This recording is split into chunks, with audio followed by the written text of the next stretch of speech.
Hoffmann, obrigado por me receber mais uma vez aqui em Brasília, no seu gabinete, aqui na Secretaria de Relações Institucionais. Institucionais, exato. Ministra, eu estive aqui na tua posse de 10 de março e foi uma das posses mais festejadas da história recente do Palácio do Planalto. Parabéns! Obrigada, Ismael, obrigada. Realmente a gente tinha bastante militância, mas foi uma posse dupla, né? Foi a minha e a do Padilha. O Padilha saiu daqui, foi para o Ministério da Saúde e eu entrei aqui.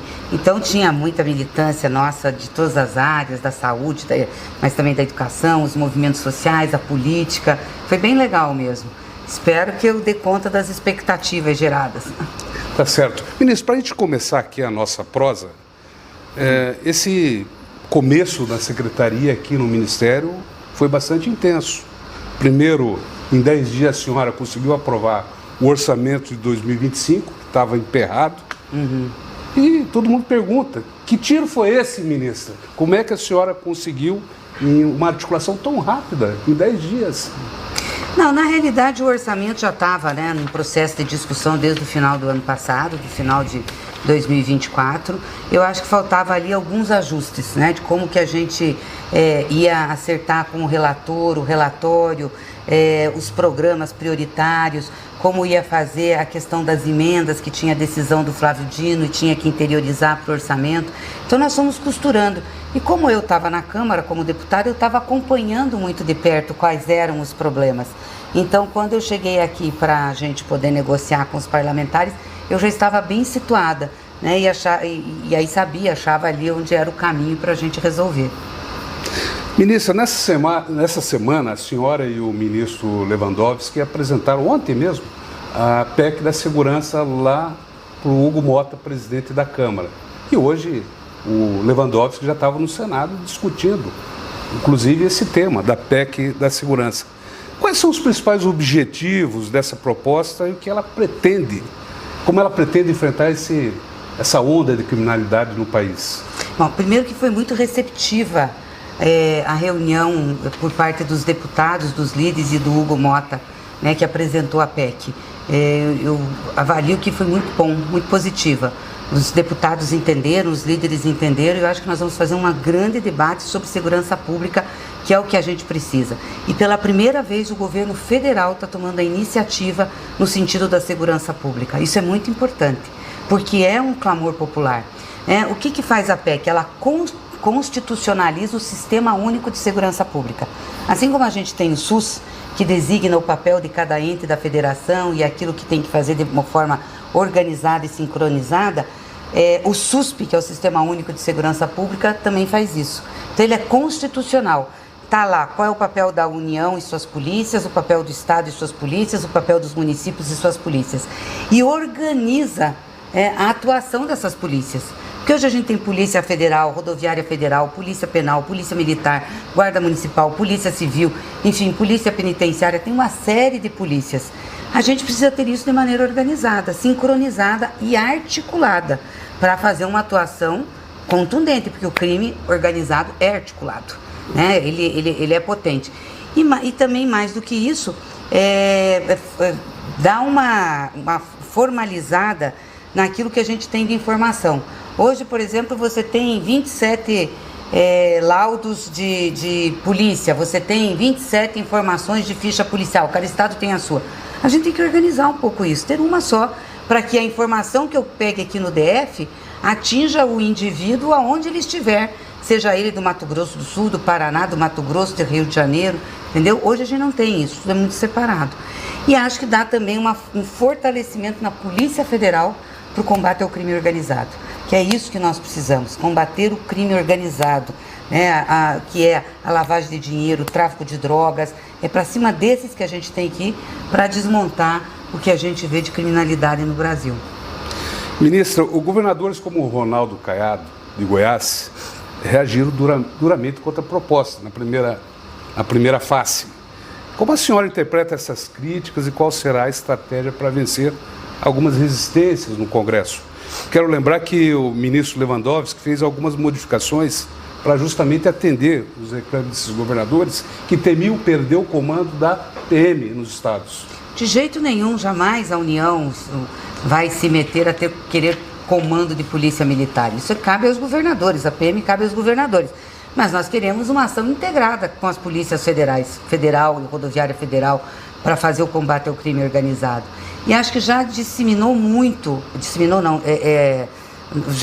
já saiu muito essa questão de que vai ter uma interferência do governo federal nos estados. Só o Ronaldo Caiado que ficou choramingando, os demais governadores entenderam, apoiaram, então a proposta está muito redonda nesse sentido. Ministro, o Partido Liberal ameaçou obstruir as votações na Câmara, mas recuou após a apresentação da PEC da Segurança Pública.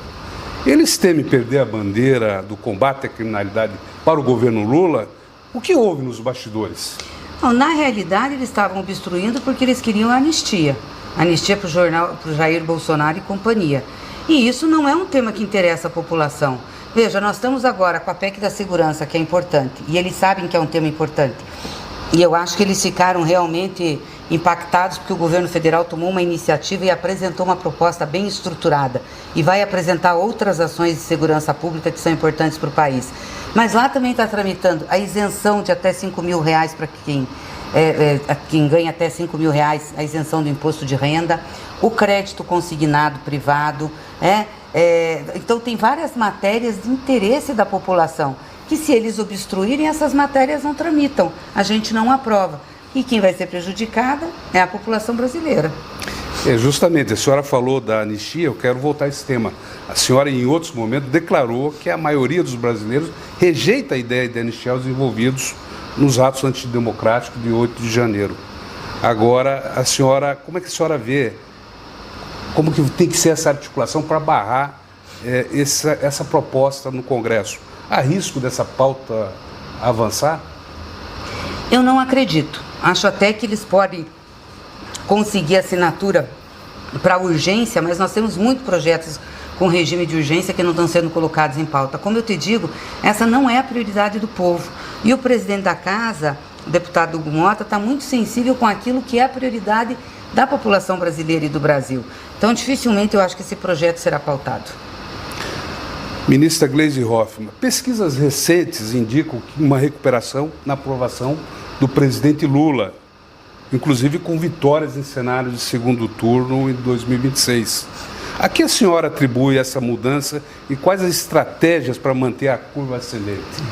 Eu acho que passou o mau momento que nós tivemos no final do ano, aquela história do Pix que foi ruim, mesmo a questão do preço dos alimentos, as coisas já estão voltando mais para o seu lugar, e o governo está tendo uma série de iniciativas que são importantes, mostrando para a população que está preocupado com ela. Além de programas e projetos que já estão sendo desenvolvidos, que melhoram a vida das pessoas, citar aqui o Farmácia Popular, que é um programa antigo, mas agora tem 100% dos remédios grátis, isso faz muita diferença na renda. O governo mandou para o Congresso a isenção do imposto de renda para quem ganha até R$5.000, fez a MP do crédito consignado para quem é da iniciativa privada, tendo o fundo de garantia como garantidor, enfim, agora a PEC da segurança. Então tem várias iniciativas que o governo tomou, o fato do presidente Lula estar viajando, isso tudo reflete na pesquisa de opinião. O povo sente que esse governo é um governo que quer o bem do país. Ministro, nesta semana o presidente Lula defendeu com ênfase a taxação dos super ricos como forma de financiar os projetos sociais. O Congresso está disposto a encarar esse debate? Há ambiente político para aprovar essa mudança, ministro?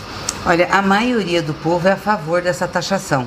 Tanto que é uma coisa interessante, Ismael, que nesse projeto da isenção do imposto de renda para quem ganha até 5 salários, uma das coisas que tem muito apoio popular não é só a isenção, que poderia ser a que mais tem apoio popular. Deixar de pagar imposto de renda quem ganha até R$5.000. Não, o que mais tem apoio popular é a taxação daqueles que ganham mais, dos que vão ganhar acima de R$1 milhão por ano, porque isso tem a ver com justiça tributária. Então, quando o presidente Lula diz isso, ele está falando a linguagem do povo. O Congresso vai ter que ter sensibilidade. Eu acho que a gente já evoluiu, sim, para a gente ter um avanço nesse tema. Talvez não seja como a gente quer, mas eu acho que o Congresso já está mais preparado para isso. A senhora já falou aqui da faixa de isenção do imposto de renda. Outra, que é uma proposta polêmica, né, para alguns, mas consenso para outros, como a maioria. O relator é o Arthur Lira, deputado Arthur Lira. Não parece que essa pauta tem um forte apelo, como a senhora disse, e encontrará pouca resistência no Congresso? Estou certo aqui nessa... Está certo, tem um forte apelo popular. Não, mais de 80% da população aprova a isenção até 5 mil e a taxação daqueles que ganham acima de 1 milhão por ano, que vão pagar no máximo até 10% de imposto. Então é uma questão mínima de justiça fiscal, de justiça social. Por isso eu estou muito otimista que o Congresso aprove essa matéria. Ministra Gleisi Hoffmann, o publicitário Sidônio Palmeira assumiu a SECOM um mês antes da senhora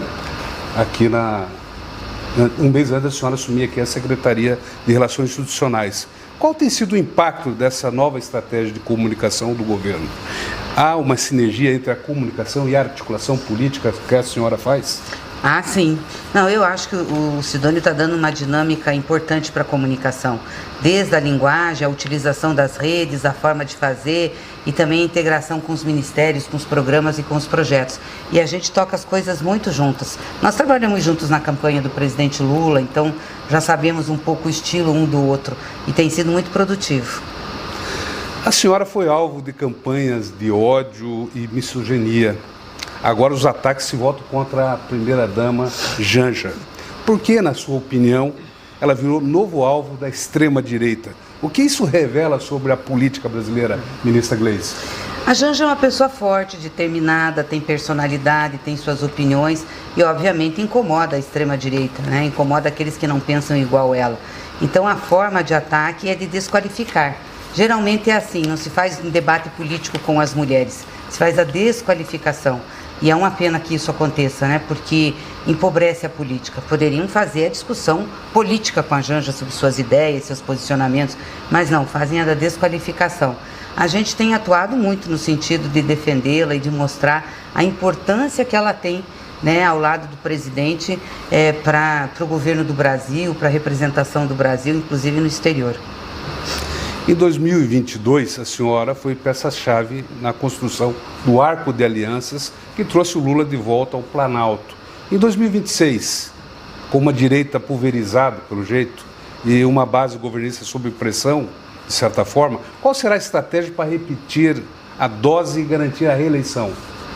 Olha, eu acho que primeiro a gente tem que falar com o povo, né? Resgatar a popularidade do presidente. Eu acho que isso está em vias, está sendo reconstruído depois que a gente passou por tantos ataques, fake news, enfim, todas essas maluquices. A gente está conseguindo reposicionar. E aí, para ter êxito, construir uma política de alianças ampla. Eu defendo que seja mais ampla que nós construímos em 22. Isso vai depender muito de como nós vamos trabalhar nesse processo do governo. A qualidade da nossa interlocução com os partidos e com os atores políticos.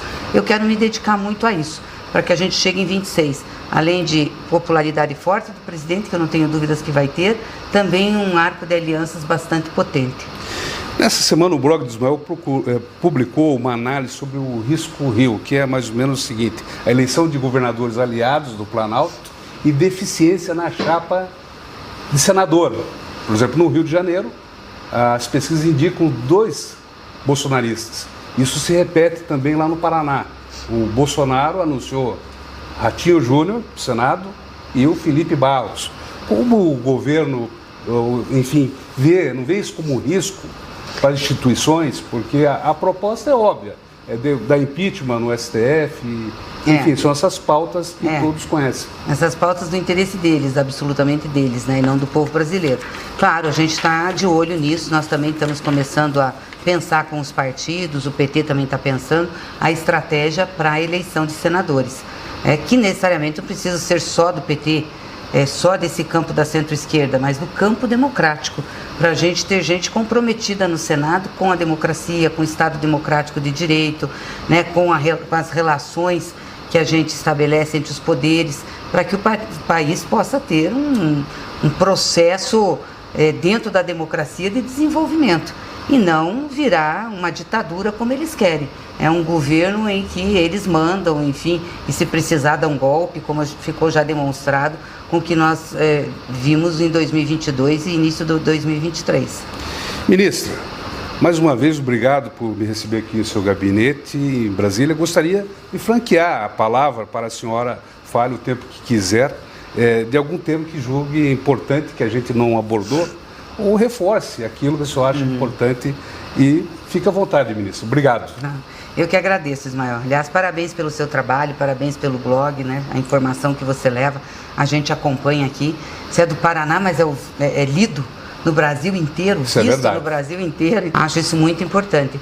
E dizer que nós estamos numa fase de retomada, né, da ofensiva política, no sentido de apresentação de propostas, de defesa dos interesses, dos direitos do povo brasileiro. O presidente Lula, não tenho dúvidas, tem muita força, está com muita disposição, vai retomar sua popularidade, já está retomando, vai viajar ao Brasil. A gente tem mais propostas ainda para apresentar para a população e nós queremos que esse país se desenvolva bem, né? De maneira que seja um desenvolvimento que atinja a maioria do povo brasileiro, que as pessoas tenham dignidade de vida, tenham renda, tenham expectativa e esperança no futuro do país. É esse o nosso papel, esse é o papel do presidente Lula, é por isso que eu estou aqui, para tentar ajudar. Obrigado, ministro. Obrigada, Ismael.